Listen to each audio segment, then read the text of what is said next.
Good morning students.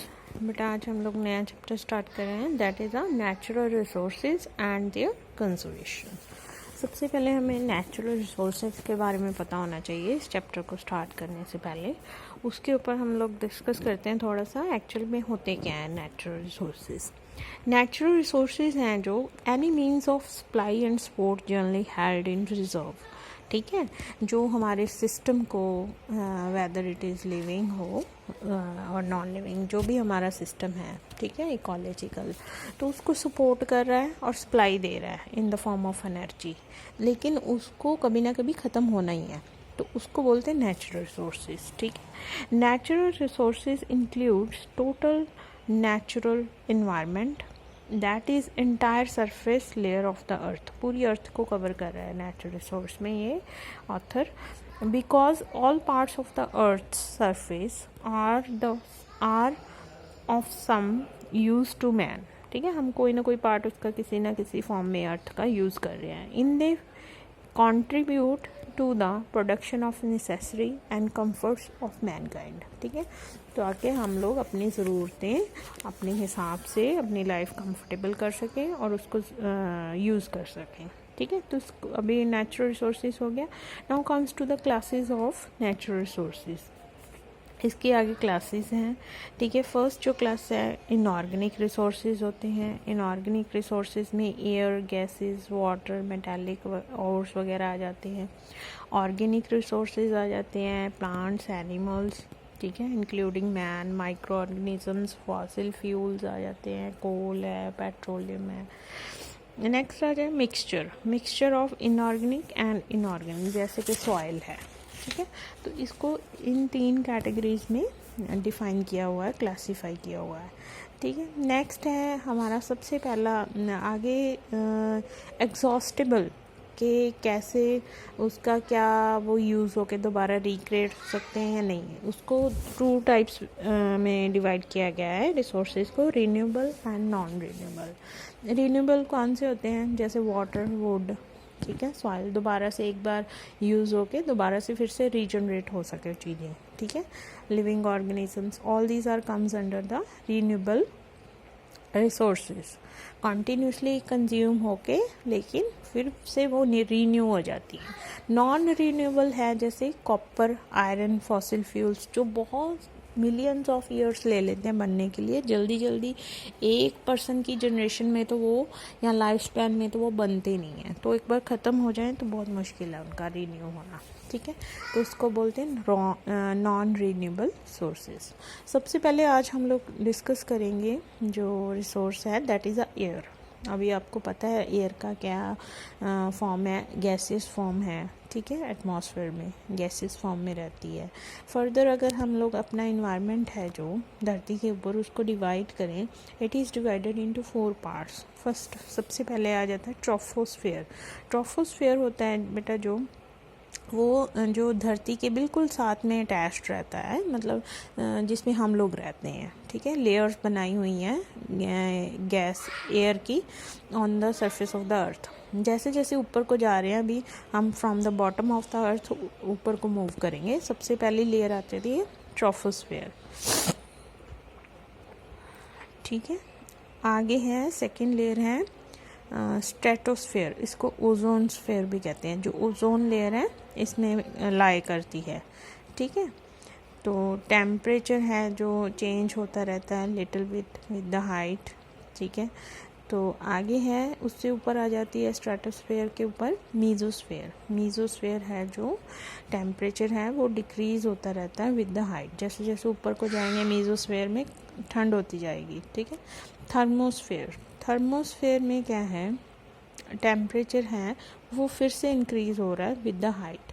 Ionosphere भी बोलते हैं इसको, जो टॉप मोस्ट लेयर है उसको थर्मोस्फेयर कहते हैं। ठीक है, अब जो ट्रोपोस्फेयर फर्स्ट लेयर थी वो 16 kilometre from the surface of the अर्थ तक रहती है। जो स्ट्रेटोस्फेयर थी वो 16 से 50 किलोमीटर तक रहती है। मीजोस्फेयर 50 to 85 किलोमीटर्स तक रहता है। ठीक है, थर्मोस्फेयर है जो 85 किलोमीटर्स टू अपवर्ड्स। फिर आगे सारा का सारा थर्मोस्फेयर में आ जाता है। Now comes to the characteristics of the atmosphere composition. जो एयर है एटमॉस्फेयर की, उसमें क्या क्या है, ठीक है, उसकी कॉम्पोजिशन देखें तो उसमें various types of gases are present. Nitrogen, oxygen contributing 78% oxygen है जो, और 21% है 78% नाइट्रोजन है, 21% है जो ऑक्सीजन है। बाकी और जैसे आर्गन है, कार्बन डाइऑक्साइड है, तो ऐसी गैसेस रहती हैं, हाइड्रोजन, हीलियम, नियोन, क्रिप्टॉन, तो ये सारी गैसेस रहती है, मिक्सचर ऑफ गैसेस है। Small amount of water vapours रहते हैं, डस्ट, सॉल्ट, स्मोक, ये चीज़ें भी प्रेजेंट रहती हैं, ठीक है। तो आगे है हमारा यूवी रेडिएशंस रहती हैं, ऑक्सीजन, कार्बन डाइऑक्साइड, नाइट्रोजन है जो, वो तो रहती हैं, उसके साथ यूवी रेडिएशंस भी रहती हैं, जो को ओजोन है जो, उससे जो ओजोन लेयर है वो हमें प्रोटेक्ट करती है फ्रॉम द यूवी रेडिएशंस, तो उनका अमाउंट भी एटमॉस्फेयर में रहता है, ठीक है। फिर क्या है, लाइटनिंग एंड वॉल्केनिक एरप्शंस होते हैं, वो क्या है, नाइट्रोजन ऑक्साइड वगैरह रिलीज़ करते हैं, ठीक है, तो वो भी प्रेजेंट रहती है, ठीक है। तो यहाँ पे आपको मॉडर्न की बुक से करवा रही हूँ ये चैप्टर, टेबल नंबर 1 दिया हुआ है, आपने ये करना है। इसमें nitrogen 78%, oxygen 21%, carbon dioxide 0.03%, argon 0.93% जो है अमाउंट में रहती है। Now comes to the humidity. Humidity वैसे तो वेरी करती है जगह टू जगह, हर जगह की एक अपनी ह्यूमिडिटी होती है। ह्यूमिडिटी होती कि वाटर वेपर्स जो प्रेजेंट होते हैं एटमॉस्फेयर में, उसको हम लोग ह्यूमिडिटी कहते हैं, तो वो वेरी करती रहती है, कोई पर्टिकुलर एक जगह का अलग अलग रहता है। Now comes to the role of atmosphere. Role क्या है एटमॉस्फेयर का, ठीक है। एक तो मीडियम है, मीडियम फॉर लोकोमोशन, जैसे इंसेक्ट्स हैं, बर्ड्स हैं, वो फ्लाई करते हैं, ठीक है। नेक्स्ट है ओजोन लेयर है जो ऑफ एटमॉस्फेयर, वो क्या है, प्रोटेक्टिव लेयर है, हमारी लिविंग ऑर्गेनिजम्स को हार्मफुल रेडिएशन से बचाती है। और क्या है, ऑक्सीजन, कार्बन डाइऑक्साइड, नाइट्रोजन, ठीक है, वेरियस पर्पसेस के लिए चाहिए। Oxygen respiration, carbon dioxide plant को रेस्पिरेशन के लिए चाहिए, ठीक है, मेटाबॉलिज्म के लिए चाहिए नाइट्रोजन प्लांट्स को। तो ये है एक dispersal of spores, pollen seeds, ठीक है, जैसे कई पैरासाइट्स के स्पोर्स होते हैं, पोलन ग्रेन्स होते हैं प्लांट्स के, वो भी सारे क्या हवा की हेल्प से एक से दूसरी जगह डिस्पर्स होते हैं। फिर जो टेम्परेचर है अर्थ का, वो भी एटमॉस्फेयर मेंटेन करने में हेल्पफुल है। साउंड जो है वो भी हवा में ही ट्रांसपोर्ट होता है from one place to another. फिर बर्निंग ऑफ फायर भी with the help of oxygen ही होती है, जो कि एटमॉस्फेयर में प्रेजेंट होती है। Now comes to the pollution. अभी आपको भी पता है, ऑटोमोबाइल है, एरोप्लेन्स है, इंडस्ट्रीज़ है, ठीक है, तो ये साउंड पोल्यूशन करते हैं या एयर पोल्यूशन करते हैं। कंस्ट्रक्शन वर्क्स चल रहे होते हैं, डस्ट पार्टिकल्स, हार्मफुल रेडिएशंस छोड़े जा रहे हैं इंडस्ट्रीज़ की तरफ से, तो ये सारे मिलके हमारा जो एटमॉस्फेयर है उसको पोल्यूट कर रहे हैं, ठीक है। तो नेक्स्ट जो आपका रिसोर्स है, एयर जो है यहाँ पे ख़त्म हो रहा है। नेक्स्ट जो सेकंड रिसोर्स है that is a water resource, ठीक है, ये भी नेचुरल रिसोर्स ही है हमारा। अब इसमें जो वाटर रिसोर्स है, इसमें दो तरह का वाटर आ जाता है। एक तो सरफेस वाटर, जैसे सी वाटर है, रिवर्स का है, पॉन्ड्स, लेक्स, जो ऊपर प्रेजेंट है सरफेस के, ठीक है। एक आ जाता है ग्राउंड वाटर, जो नीचे धरती में सोख होके नीचे चला जाता है, ठीक है। तो now comes to the types of water resources. एक इसमें इसको आगे डिवाइड किया हुआ है। वेट जोन है, वेट जोन कौन सा होता है, रेनफॉल जिसमें हाई रहते हैं, ठीक है। धरती को अलग अलग जोन्स में डिवाइड कर लिया है, ठीक है। अभी फर्स्ट जो वेट जोन है उसमें 200 सेंटीमीटर उससे ज़्यादा जहाँ पे बारिश होती है उसको वेट जोन कहते हैं। इंटरमीडिएट जोन, इसमें रेनफॉल कितना रहता है, 100 to 200 सेंटीमीटर। थर्ड है semi arid zone, semi arid 50 to 100 centimetre रहता है रेनफॉल, ठीक है, एनुअल रेनफॉल की बात कर रही हूँ। फोर्थ आ जाता है एरिड जोन, ये ड्राई रहता है बिल्कुल ही। तो वेरी लो रेनफॉल रहता है यहाँ पे 20 से 50 सेंटीमीटर, ठीक है। तो आगे इसको आगे क्लासीफाई किया हुआ जो वाटर रिसोर्सेज हैं इनटू 2 टाइप्स। एक तो फ्रेश वाटर रहता है, एक ओशन वाटर रहता है, सी वाटर रहता है।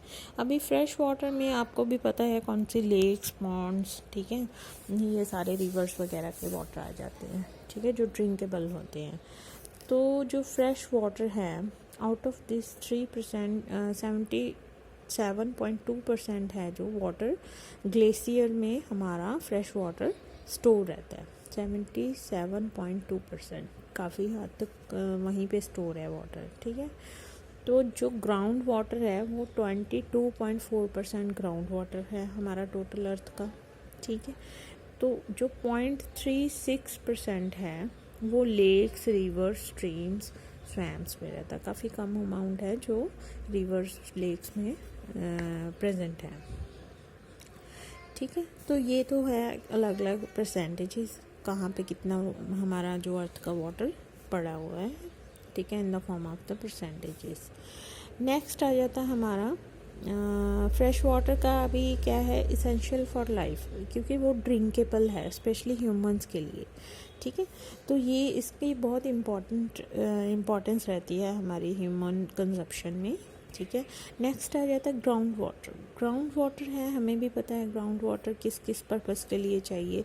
एक तो उसका सिग्निफिकेंस क्या है, जो सॉइल है उसको मॉइस्ट रखता है, प्लांट ग्रोथ के लिए चाहिए, ठीक है। ह्यूमन कंजप्शन उसको यूज़ करते हैं ह्यूमन भी, ठीक है। फिर क्या है, जो drinking purpose, cooking, baking, bathing, सब हम लोग मोटर लगाई हुई है, सबमर्सिबल वहाँ से निकाल रहे हैं।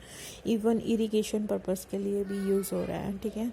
पंजाब में तो काफ़ी ज़्यादा यूज़ होता है ग्राउंड वाटर। उसी के कारण क्या है, हमारा जो पंजाब का ग्राउंड वाटर लेवल है वो काफ़ी डाउन चला गया है। इवन कंस्ट्रक्शन ऑफ बिल्डिंग सब में यूज़ होता है। Now comes to the third type of water, that is a second type of water, that is a ocean water. Ocean water का अभी क्या इम्पोर्टेंस है, ठीक है। ओशन वाटर क्या सोर्स ऑफ फूड है, ठीक है। एडिबल एनिमल्स, मेनली फिशेस वगैरह वो प्रेजेंट रहती हैं। सोर्स ऑफ फूड किसके लिए, फिशेस के लिए, ठीक है। उसमें अभी एडिबल सीवीड्स वगैरह उगते हैं, जैसे एल्गी है, उसके ऊपर नंबर ऑफ इंसेक्ट्स या number of aquatic animals feed करते हैं, ठीक है। अब जो सी वाटर है यूज़फुल उसमें जैसे एगार है और काफ़ी सारे एल्जिन है, वो कंपाउंड वो प्रोडक्ट्स भी बनते हैं सी वाटर से, ठीक है। पावर जनरेट की जाती है, सी टाइड्स जो उठती हैं, सॉल्ट बनता है, ठीक है, सी वाटर से। तो ऐसे करके फ्लोटिंग साइट्स जैसे ओशन वगैरह मीन्स ऑफ ट्रांसपोर्टेशन है, ठीक है, उसमें शिप्स वगैरह चलते हैं। तो जैसे और सी पर्ल्स वगैरह होते हैं, उससे ज्वेलरी वगैरह बनती है। तो ये all about, it is all about the significance of the sea water, ठीक है। तो now comes to the next step. Now in general देखें, अभी वाटर की इम्पोर्टेंस क्या है मुझे बताने की ज़रूरत ही नहीं है, पहले तो आपको सबको पता ही है ये। एक तो जो सेल का प्रोटोप्लाज्म है उसमें वाटर का कंटेंट बहुत ज़्यादा रहता है, मतलब हमारा जो पूरी बॉडी का स्ट्रक्चर है उसका बेस क्या है, वाटर ही है। As a good solvent act करता है, इसमें बहुत सारे जो प्रोडक्ट्स हैं, मिनरल्स हैं, सॉल्ट्स हैं, वो क्या है, घुल जाते हैं। It is a very good solvent.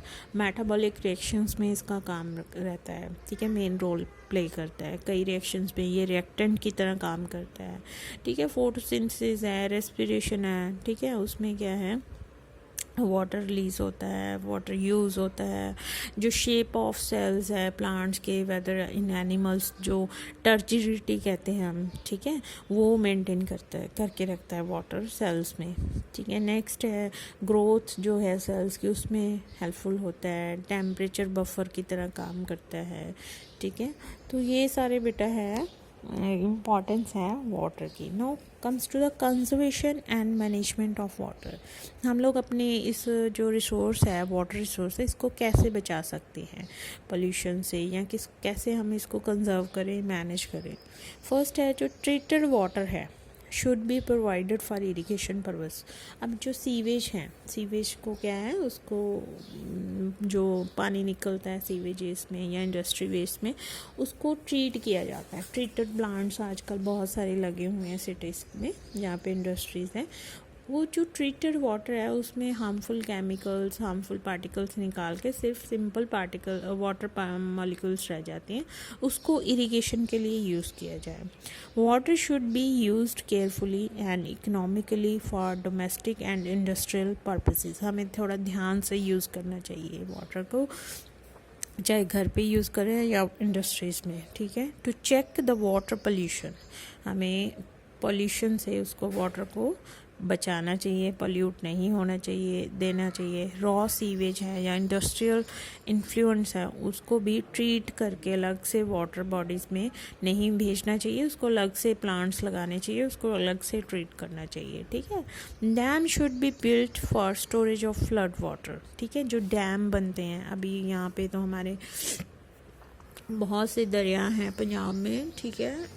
यहाँ बहुत सारी बड़ी बड़ी रिवर्स हैं, जैसे भाखड़ा डैम है, तो ऐसे करके डैम्स बने हुए हैं, ठीक है। इवन इन गुजरात, हिमाचल प्रदेश, तो वो डैम्स नेचुरल जो वाटर सोर्स है उसको कंट्रोल करने के लिए नहीं चाहिए, जैसे रिवर्स, उसको स्टोर करना नहीं चाहिए। जो रेनफॉल का वाटर है, जहाँ पे जैसे असम साइड है वहाँ पे रेन ज़्यादा रहती है, तो वहाँ पे जहाँ इवन हमारे पंजाब साइड में भी ऐसा हम लोग कर सकते हैं कि एक एक टैंक बनाना चाहिए हमें, जहाँ पे जो रेनी सीज़न है उसके ड्यूरिंग जो वाटर इकट्ठा होता है उसको हम लोग ट्रीट करके क्लीन करके वो वाटर भी हम लोग यूज़ करें फॉर द डेली एक्टिविटीज़, ठीक है। तो उससे क्या है, वाटर की सेविंग होएगी, उसको प्रॉपर यूटिलाइज होएगा उसका।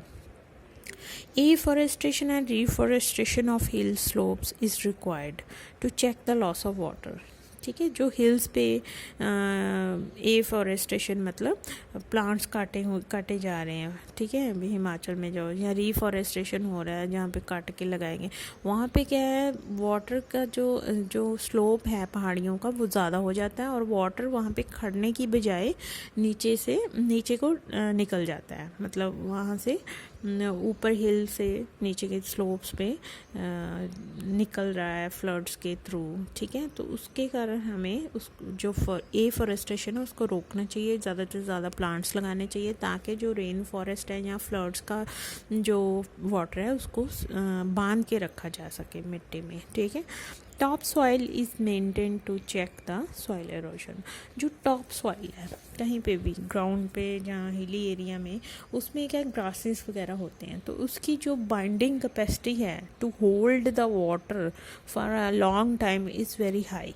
अगर वो टॉप मोस्ट सॉइल हम लोग किसी कारण, अपने पर्पसेस के कारण वो रिमूव कर देंगे अर्थ के ऊपर से, तो जो नीचे वाली सॉइल है उससे वो पानी है होल्ड करके रखना उसको बहुत मुश्किल है, तो इससे हमारा लॉस ऑफ वाटर होता है।